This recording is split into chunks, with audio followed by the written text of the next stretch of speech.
Bhaskar's area YouTube ఛానల్కు స్వాగతం.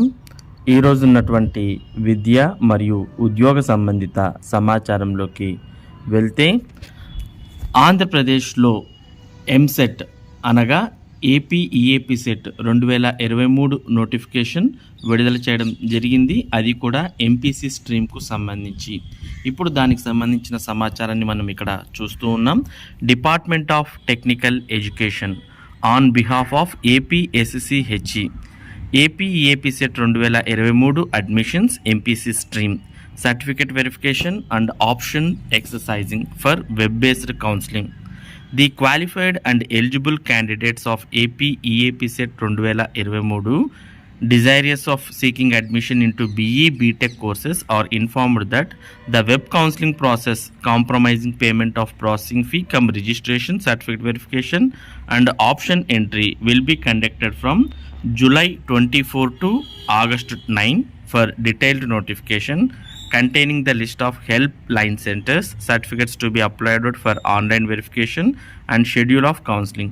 Visit website https://cets.apsche.apgov.in అని ఇవ్వడం జరిగింది. అంటే ఎవరైతే ఏపీ ఈఏపీసెట్లో క్వాలిఫై అయి ఈ ఏపీ ఈఏపీసెట్కు ఎలిజిబిలిటీ ఉన్నటువంటి వారు ఉన్నారో అటువంటి వారు ఎవరైతే బీఈ లేదా బీటెక్ కోర్సుల్లో చేరాలనుకుంటున్నారో అటువంటి వారికి కౌన్సిలింగ్ అనేది నిర్వహించి మరి వారికి స్థానాలు కేటాయించడం జరుగుతుంది. ఈ వెబ్ కౌన్సిలింగ్లో మరి మొదటగా అభ్యర్థులు రిజిస్ట్రేషన్ చేసుకుని ఫీజు అనేది పేమెంట్ చేసి సర్టిఫికేట్ వెరిఫికేషన్ అనేది పూర్తి చేయాల్సిన అవసరం ఉంటుంది. మరి ఇవన్నీ పూర్తయిన తర్వాత వెబ్ ఆప్షన్స్ అనేవి వారు ఆన్లైన్లో ఇవ్వాల్సి ఉంటుంది. ఆ వెబ్ ఆప్షన్స్ ఆధారంగా మరి అభ్యర్థులకు వారికి కాలేజెస్ అనేవి కేటాయించడం జరుగుతుంది.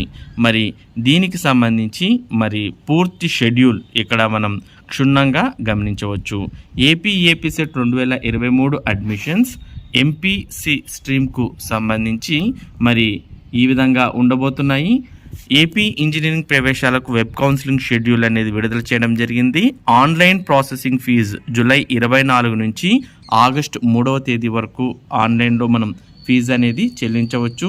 ఇక ధృవపత్రాల పరిశీలన అనేది జూలై 25 నుంచి ఆగస్టు 4వ తేదీ వరకు మరి సర్టిఫికేట్ వెరిఫికేషన్ అనేది ఉంటుంది.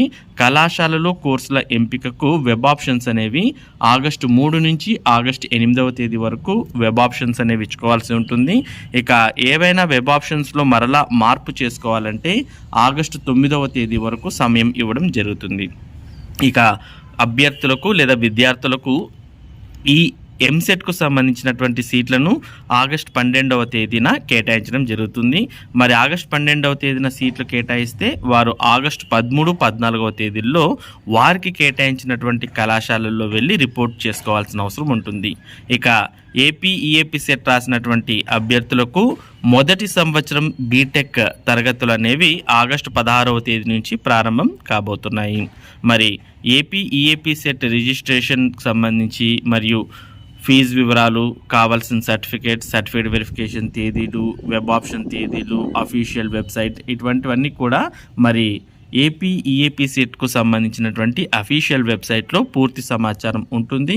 మరి ఏపీ ఈఏపీసెట్కు సంబంధించినటువంటి అఫీషియల్ వెబ్సైట్ యొక్క డైరెక్ట్ లింక్ను కూడా మనం ఈ వీడియో యొక్క డిస్క్రిప్షన్ లింక్లో మీకు ప్రొవైడ్ చేయడం జరిగింది. మరి దాని ద్వారా మీరు తెలుసుకోవచ్చు. ఇక టీచర్ల వల్లే విద్యార్థులకు మంచి భవిత అంటూ ఏపీ విద్యాశాఖ మంత్రి బొత్స సత్యనారాయణ తెలియజేశారు. స్కూళ్లలో ప్రభుత్వం కల్పిస్తున్న సౌకర్యాలను సద్వినియోగం చేసుకోండి అంటూ మంత్రి బొత్స టీచర్ల వల్లే విద్యార్థులకు మంచి భవిష్యత్తు లభిస్తుందని, వారి కృషితోనే ఉత్తమ ఫలితాలు సాధ్యమని విద్యాశాఖ మంత్రి బొత్స సత్యనారాయణ అన్నారు.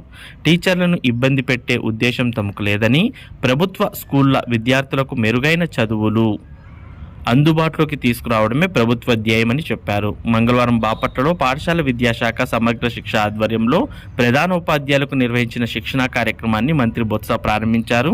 ఈ సందర్భంగా ఆయన మాట్లాడుతూ విద్యారంగంలో విప్లవాత్మక మార్పులు తీసుకువచ్చామని వివరించారు.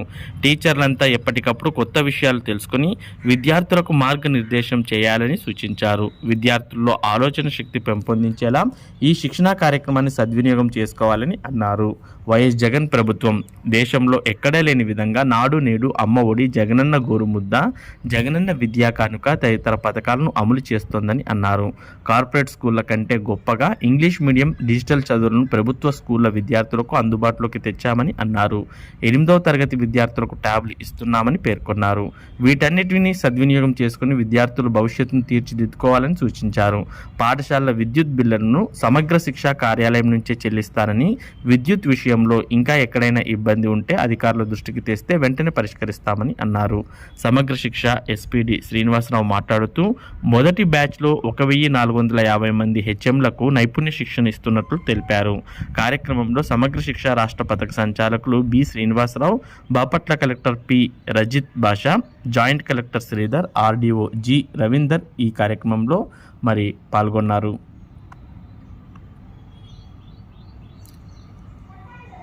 ఇక ఏపీ విద్యా విధానాలు బేష్, ఐక్యరాజ్య సమితి అభినందనలు, బాలికా విద్యకు సీఎం జగన్ ప్రోత్సాహకం అభినందనీయం, ఐరాస లక్ష్యం కూడా ఇదేనని స్పష్టీకరణ, ఏపీ స్టాల్పై పలు దేశాల ఆసక్తి అంటూ మనం ఏపీకి చెందినటువంటి స్టాల్ను సందర్శించిన టాంజానియా దేశ ఆర్థిక శాఖ మంత్రి నటు వాంబా అంటూ కూడా ఇక్కడ చిత్రంలో చూడవచ్చు. టాంజానియా ఆర్థిక శాఖ మంత్రి నటు వాంబా ఏపీ స్టాల్ను సందర్శించి విద్యాభివృద్ధికి సీఎం జగన్ చేస్తున్న కృషిని అభినందించారు. America permanent observation mission to United Nations professor Otto Feigenblatt, American diplomatic academy representative to United Nations president Bill Graham తదితరులు ఏపీ విద్యా విధానాలను తెలుసుకుని అభినందించారు. ఈ కార్యక్రమంలో సునీత చిట్టుమూరి తదితరులు పాల్గొన్నారు. అందరికీ విద్య, వైద్యం, పేదరిక నిర్మూలన కోసం నవరత్నాలు, నాడు నేడు సంక్షేమ పథకాల ద్వారా ముఖ్యమంత్రి వైఎస్ జగన్మోహన్ రెడ్డి విద్యారంగం అభివృద్ధికి విశేషంగా కృషి చేస్తున్నారని ఐక్యరాజ్య సమితి ఎకనామిక్ సోషల్ కౌన్సిల్ అంతర్జాతీయ అధ్యక్షురాలు స్టోప్ ప్రశంసించారు. ఐక్యరాజ్య సమితి లక్ష్యం కూడా ఇదేనని స్పష్టం చేశారు. ఐరాస ప్రధాన కార్యాలయం న్యూయార్క్లో ఆర్థిక సామాజిక మండలి నేతృత్వంలో సుస్థిరాభివృద్ధి జూలై 17న జనరల్ అసెంబ్లీ హాల్లో సమావేశం జరిగింది. ఇక కాటంనేని భాస్కర్కు అదనపు బాధ్యతలు, పాఠశాల మౌలిక సదుపాయాల కల్పన, కమిషనర్ కాటంనేని భాస్కర్కు పాఠశాల విద్యాశాఖ కమిషనర్గా అదనపు బాధ్యతలు అప్పగించారు. ఈ మేరకు విద్యాశాఖ ప్రధాన కార్యదర్శి ప్రవీణ్ ప్రకాష్ మంగళవారం ఉత్తర్వులు ఇచ్చారు. పాఠశాల విద్యాశాఖ కమిషనర్ ఎస్ సురేష్ కుమార్ ఈ నెల 25 వరకు విదేశీ పర్యటనలో ఉన్నందున పాలనాపరమైన విధులకు ఆటంకం కలగకుండా ఆయన స్థానంలో భాస్కర్కు అదనపు బాధ్యతలు అప్పగించారు. రేపటి నుంచి IIIT కౌన్సిలింగ్. రాజీవ్ గాంధీ వైజ్ఞానిక సాంకేతిక విశ్వవిద్యాలయం RUKT పరిధిలోని ఇడుపులపాయ, నూజివీడు, ఒంగోలు, శ్రీకాకుళం IIITల్లో ప్రవేశాలకు గురువారం నుంచి కౌన్సిలింగ్ ప్రారంభమవుతుందని Idupulapaya RK valley IIIT director Kasireddy Sandhyarani తెలిపారు. ఆమె మంగళవారం విలేకరులతో మాట్లాడుతూ 2023-24 విద్యా సంవత్సరానికి సంబంధించి IIITల్లో 6 ఏళ్ల సమీకృత ఇంజనీరింగ్లో ప్రవేశాల కోసం దరఖాస్తు చేసుకున్న విద్యార్థులకు 10వ తరగతి మార్కుల ఆధారంగా ఇప్పటికే కాల్ లెటర్లు పంపించినట్లు చెప్పారు. కాల్ లెటర్స్ వచ్చిన విద్యార్థులు తమకు కేటాయించిన క్యాంపస్లో నిర్దేశించిన తేదీల్లో కౌన్సిలింగ్కు హాజరు కావాలని సూచించారు. గురువారం నూజివీడు IIITకి, శుక్రవారం ఇడుపులపాయ IIITకి సంబంధించి అడ్మిషన్ ప్రక్రియ ప్రారంభమవుతుందని వివరించారు. కౌన్సిలింగ్ కు హాజరయ్యే వారికి తగిన సదుపాయాలు కల్పిస్తామని అన్నారు.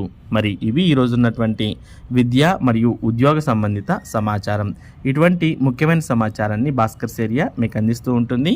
మరి ఈ సమాచారం మీరు పొందడానికి మన భాస్కర్స్ ఏరియా యూట్యూబ్ ఛానల్కు సబ్స్క్రైబ్ అవ్వండి. Thank you for watching this video.